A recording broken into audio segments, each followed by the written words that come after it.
बच्चों, आज मैं इस वीडियो के माध्यम से आपको कबीर दास जी के पद की जो व्याख्या है इस पर मैं बात करने जा रहा हूँ।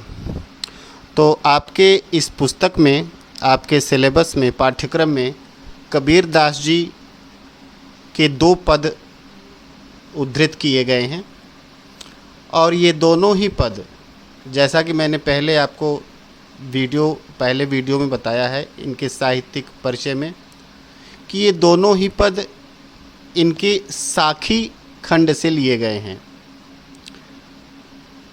इनकी जो रचनाएं हैं मूल रूप से साखी शबद रामायणी, जो कि बीजक में संग्रहित हैं, और उनमें साखी जो खंड है उनमें से ये दोनों पद लिए गए हैं। तो बच्चों, साखी का मतलब होता है साक्षी, गवाह। इन साखी के पदों में कबीर दास जी ने ईश्वर की बात की है और ईश्वर की बात करते हुए तत्कालीन समाज के उन पाखंडों की, अंधविश्वासों की और सामाजिक विकृतियों को पूरी तरह से ख़त्म करने का प्रयास किया है। तो आज मैं पहला पद व्याख्या के लिए लेने जा रहा हूँ, जो कि कबीर दास जी की बीजक नामक ग्रंथ से, साखी नामक खंड से लिया गया है। और इसके रचयिता महान सामाजिक क्रांतिकारी, समाज सुधारक और महान भक्त कबीर दास जी हैं। जो पहला पद है, मैं इसका एक बार सश्वर वाचन कर दे रहा हूँ और वाचन से आपको जो है इसके शब्दों की गरिमा का एहसास होगा। मैंने चूँकि हो सकता है किसी के पास बुक ना हो, स्वाभाविक है, तो मैं इन पदों को PDF फाइल के रूप में आपके पास भेज रहा हूँ। इसको अच्छी तरह से देखकर तब इस व्याख्या को आप सुनिएगा। हम तो एक एक करि जाना, दोई कहे तिन्हों को दो जग, जिन नाहिन पहचाना। एकै पवन एक ही पानी, एकै ज्योति समाना। एकै खाक गढ़े सब भांडे, एकै कोहरा साना। जैसे बाढ़ी काष्ठ ही काटी, अग्नि न काटे कोई। सब घटी अंतर तू ही व्यापक, धरै स्वरूपै सोई। माया देख के जगत लुभाना, काहे रे नर गरबाना। निर्भय भया कछु नहीं व्यापै, कहे कबीर दीवाना। इस पद में, इन काव्य पंक्तियों में कबीर दास जी ने ईश्वर की वास्तविक स्थिति को स्पष्ट किया है, ईश्वर के वास्तविक आकार को स्पष्ट करने का प्रयास किया है।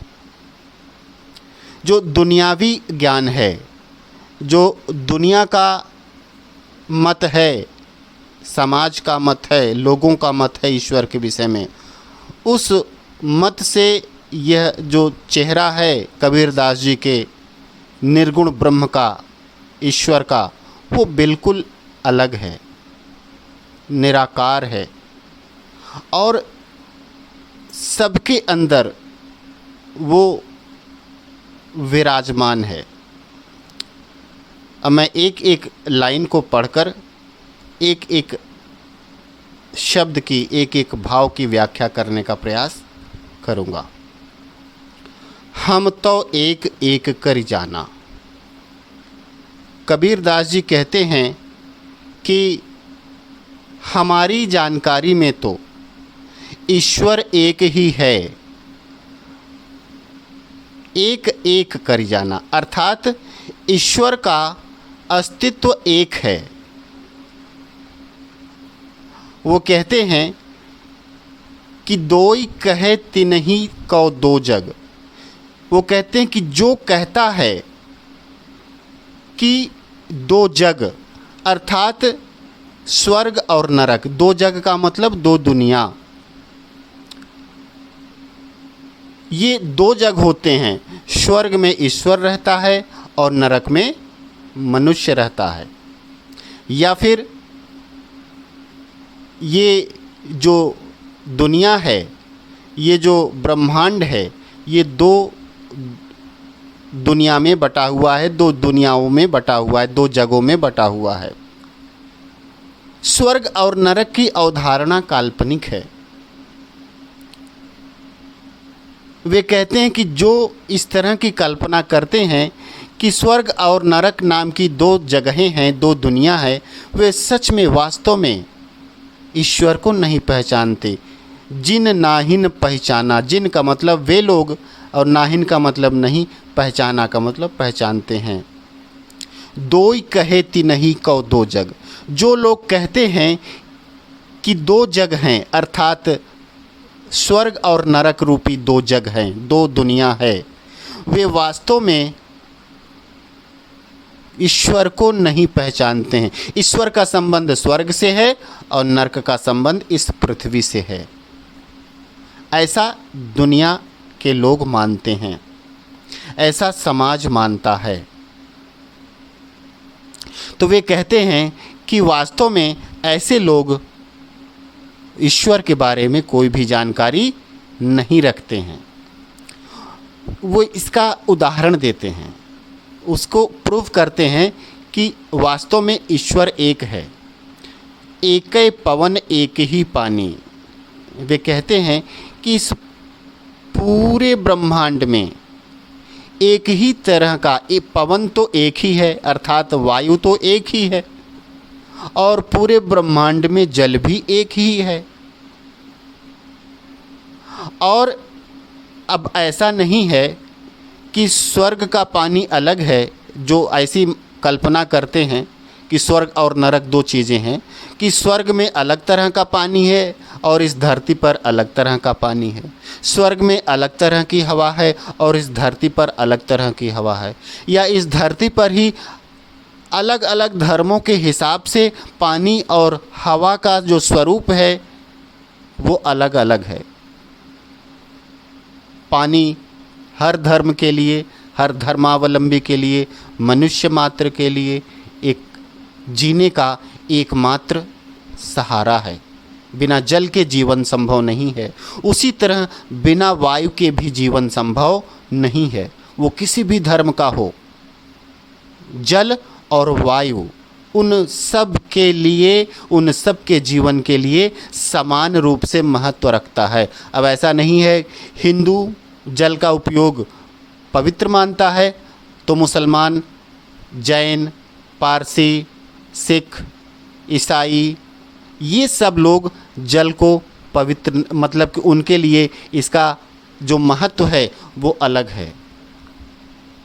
सब जल तो सबको जीवन देता है, हवा तो सबको जीवन देती है, और ये सभी धर्मों में ये स्वीकार भी किया गया है कि जल और जीवन दो ही ऐसे जीवन के, जल और वायु दो ही जीवन के ऐसे स्रोत हैं जिनकी वजह से इस धरती पर जीवन है। कबीरदास जी कहते हैं कि एक ज्योति समाना, जिस प्रकार से पवन एक है, वो चाहे भारत की वायु हो और चाहे वो अमेरिका की हो, चाहे वो भारत का जल हो वो चाहे अमेरिका का जल हो, उसका स्वरूप एक ही होता है। वे सभी हाइड्रोजन और ऑक्सीजन के अणुओं से मिलकर बने होते हैं, और वायु विभिन्न गैसों का संघटक होती है। ये हर जगह एक जैसे हैं। उसी प्रकार से एक ही ज्योति समाना, उसी प्रकार से सभी जीवों में एक ही ज्योति समाई हुई है, एक ही तत्व समाया हुआ है। वो ज्योति कौन है? ईश्वर है। वो चाहे किसी भी धर्म का हो, उसके अंदर एक आत्मा निवास करती है, एक परम जीव निवास करता है। इसे अलग अलग धर्मों में अलग अलग नाम कहा जाता है, लेकिन वह ज्योति तो एक ही है। प्रकाश तो एक ही है और उसी प्रकाश को ईश्वर का अंश कबीरदास जी कहते हैं। और कि यह अंश ईश्वर का वो कोई भी जीव हो, इवन कि मनुष्य ही नहीं, पशु पक्षी, कीड़े मकोड़े, रेंगने वाले जीव, किसी भी तरह के वो जीव हों, जीव मात्र में वही एकमात्र परमात्मा का अंश, उस वही एकमात्र ज्योति समाई हुई है। एक खाक गढ़े सब भाड़े, एक कोहरा साना। एक खाक, खाक का मतलब मिट्टी, गढ़े मतलब बनाए गए हैं, भाड़े मतलब बर्तन, बर्तन और भाड़े, और कोहरा का मतलब कुम्हार, जो कि मिट्टी के बर्तन बनाता है। कबीरदास जी कहते हैं एक खाक गढ़े सब भाड़े।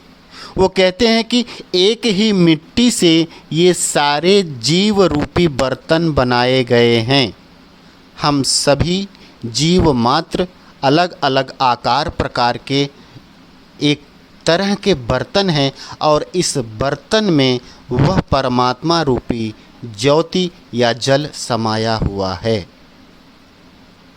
कबीरदास जी कहते हैं कि ये जो मिट्टी है जिसे पंच तत्व कहा जाता है, सब जीव मात्र पंच तत्वों से मिलकर बना है और सब जलकर इसी मिट्टी में समाहित हो जाते हैं, इसी मिट्टी में मिल जाते हैं। ये पांचों तत्व अलग अलग जगहों पर जहाँ से आते हैं फिर उसी जगह जाकर मिल जाते हैं।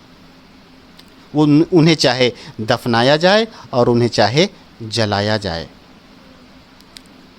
इसलिए कबीरदास जी कहते हैं कि ये जो जीव रूपी बर्तन हैं, इन जीव रूपी बर्तनों को एक ही तरह की मिट्टी से बनाया गया है और इसको बनाने वाला कौन है? कुम्हार।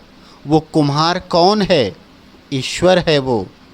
और उसने इस जीव रूपी बर्तन को बनाने के लिए एक कोहरा साना अर्थात उसी एकमात्र ईश्वर ने एक ही मिट्टी से इन सभी जीव रूपी बर्तनों को, पात्रों को बनाया है।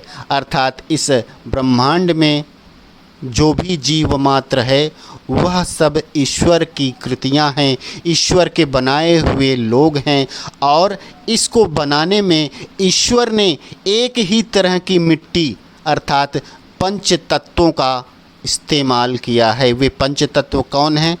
अग्नि, जल, वायु, हवा और पृथ्वी या मिट्टी। ये पांचों तत्व से मिलकर इस जीव रूपी शरीर का निर्माण हुआ, इस जीव के शरीर का निर्माण हुआ है। और जब यह शरीर जलता है या दफना दिया जाता है तो ये पांचों तत्व इन प्राकृतिक तत्वों के साथ मिलकर अपने स्थान को पुनः पहुंच जाते हैं। अब मैं इस वीडियो में यहीं तक व्याख्या कर रहा हूं क्योंकि ज़्यादा लंबा वीडियो होने पर अपलोड करने में समस्या आती है। इसलिए मैं अगले वीडियो में मैं आगे इस व्याख्या को जारी रखूंगा।